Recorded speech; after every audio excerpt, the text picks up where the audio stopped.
So this is going to be about how to change a heater core with about a third of the work that you see on the other channels on YouTube. I'm showing you to take the whole dash out.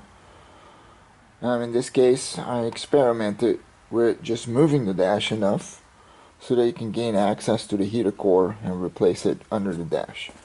So I was successful at that, and I thought I'd share that because it saves quite a bit of man hours in this job. So basically, it's going to be a real short video, because if you want to know details on how to take the dash out, there's plenty of videos to go and look at that. So, but basically, you take the same bolts, main bolts that hold the dash in place out. You know, all those on the side here, those in the middle, and those across the top of the dash. They all need to be removed. But you can stop short of that. You don't have to disconnect any other wiring. I even left the radios in the car. And you don't have to disconnect your steering column or any of that.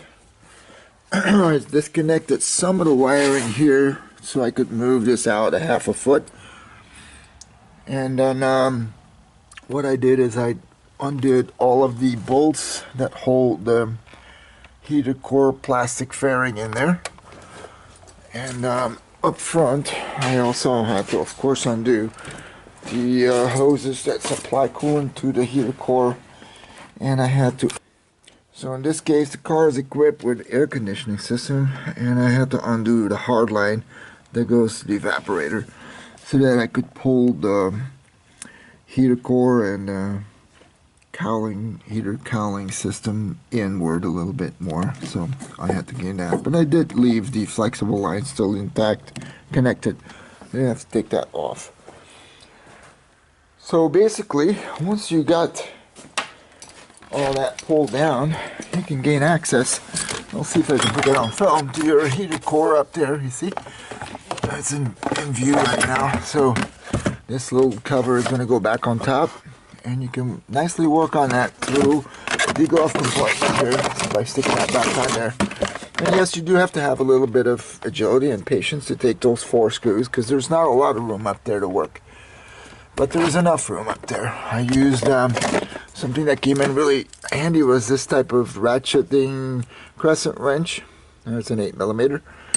And also what came in handy was, let me see, where's it at? This type of ratchet system that you can put on a little 1/4-inch drive socket.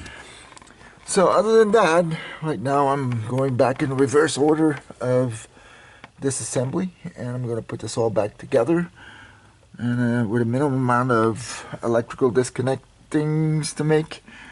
And I think that this is going to save me at least half of the work that other people are doing to do this job. Hope this helps, and hope I save some people time with this. Thanks. So as you can see, I pulled the seats out to gain better access, but I didn't really need to pull the driver's seat out. I didn't do a whole lot of work underneath there. Here on the passenger seat, it could be beneficial to you if you like to be able to have some more elbow room to work, but it wasn't really necessary either, I discovered. Of course, the center console has to come out for that dash to be able to come back enough. It's going back all the way up to the gear selector, as you can see there, which is sitting in drive right now.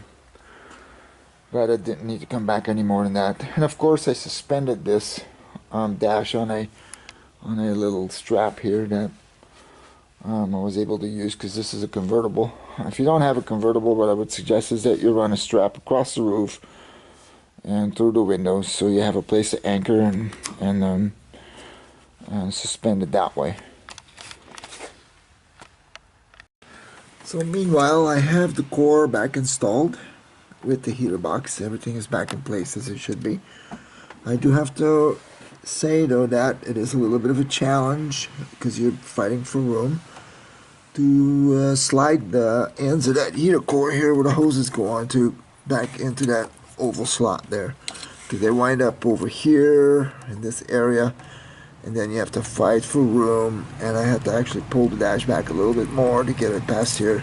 You have to be careful, because it would be easy to bend these tubes as you're pushing on the other end, not knowing that this is going on back here. That's the surprise I had with this job.